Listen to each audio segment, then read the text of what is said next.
vamos a considerar el tema de los límites inherentes a la autoridad y perfección de la palabra de Dios. Primera parte. La Sagrada Escritura es la revelación completa y definitiva de Dios, y por lo tanto es plenamente suficiente para la fe y la práctica del ser humano. Al ser la máxima autoridad del Señor, nuestra labor como creyentes y maestros está estrictamente limitada a enseñar y obedecer únicamente lo que está escrito. No estamos autorizados para añadir nuevas doctrinas, prácticas o mandamientos a lo que Dios ya ha establecido, pues esto comprometería la perfección de las Escrituras. De igual manera, tampoco podemos disminuir o restar importancia a aquello que nos ha sido ordenado por su palabra. La palabra de Dios, al ser completa, perfecta y emanar de su autoridad soberana, no necesita adiciones ni sustracciones. Su integridad es un límite divino. Añadir o quitar arruinaría la verdad y perfección que debe guiar al creyente.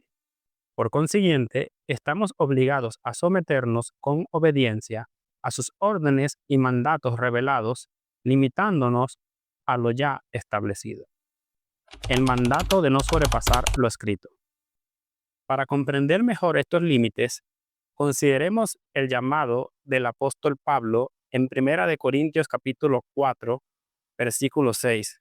Dice allí la escritura: pero esto, hermanos, lo he presentado como ejemplo en mí y en Apolos por amor de vosotros, para que en nosotros aprendáis a no pensar más de lo que está escrito, no sea que por causa de uno os envanezcáis unos contra otros.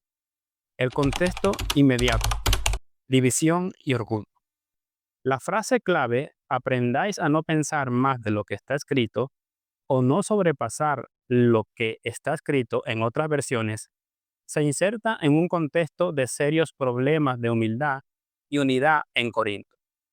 Los cristianos se estaban dividiendo en facciones, creando una especie de culto a la personalidad alrededor de los líderes elocuentes como Pablo y Apolos, entre otros y sobre otros. Primera de Corintios capítulo 1 versículo del 10 al 13 y capítulo 3 versículo del 4 al 9. Ellos estaban juzgando a los líderes con base en estándares mundanos, sabiduría humana, retórica, filosofías y deseos del corazón, en lugar de la verdad revelada. Un ejemplo probable es que algunos admiraran a Apolos por ser un orador elocuente y poderoso en las Escrituras. Hechos capítulo 18, versículo 24. Mientras que quizás veían a Pablo como menos impresionante en su presencia física y tosco en el hablar.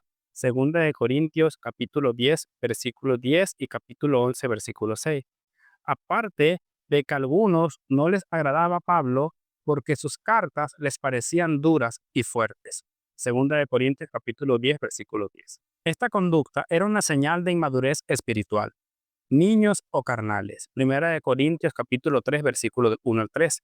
Al pensar más allá de lo que está escrito, estaban pasando por alto las claras normas de Dios sobre la humildad y el papel de los siervos.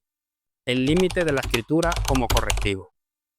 El imperativo de no pensar más de lo que está escrito es un llamado radical a limitar su juicio, orgullo y conducta exclusivamente a lo que la palabra de Dios revela. En este pasaje, la escritura enseña una verdad crucial para corregir su idolatría por los líderes. Los líderes son solo siervos. Ellos no son los dueños, sino simples servidores por medio de los cuales habéis creído. Capítulo 3, versículo 5. Dios es la fuente de crecimiento. Los líderes son solo instrumentos. Yo planté, Apolo regó, pero el crecimiento lo ha dado Dios. Capítulo 3, versículo 6. Toda gloria debe ser para Dios, no para los jardineros o labradores. La distinción viene de Dios. ¿Quién te distingue o qué tienes que no hayas recibido? Capítulo 4, versículo 7.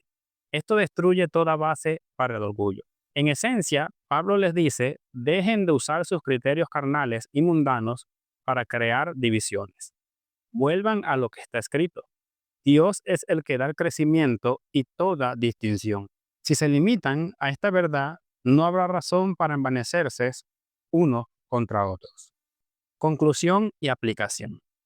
El límite de la escritura en 1 Corintios capítulo 4 versículo 6 no es solo una regla sobre doctrina, sino una norma para la vida comunitaria y el carácter. Se hace un llamado a la iglesia para que base su unidad, valores y juicios única y exclusivamente en la palabra de Dios. Estos límites son protectores. Guardan a la iglesia de facciones, divisiones, orgullo e idolatría hacia personas. Mantienen la unidad al hacer que todos sean de una misma mente y un mismo parecer, hablando todos una misma cosa. 1 Corintios capítulo 1 versículo 10. Llegar a esta unidad sería imposible si como cristianos no nos limitamos a lo que está escrito. Para el creyente, limitarse a pensar, actuar y juzgar solamente conforme a lo que está escrito es la salvaguarda contra la carnalidad y la inmadurez, asegurando que los propósitos de Dios se cumplan en su pueblo. En el siguiente video continuaremos con la segunda parte.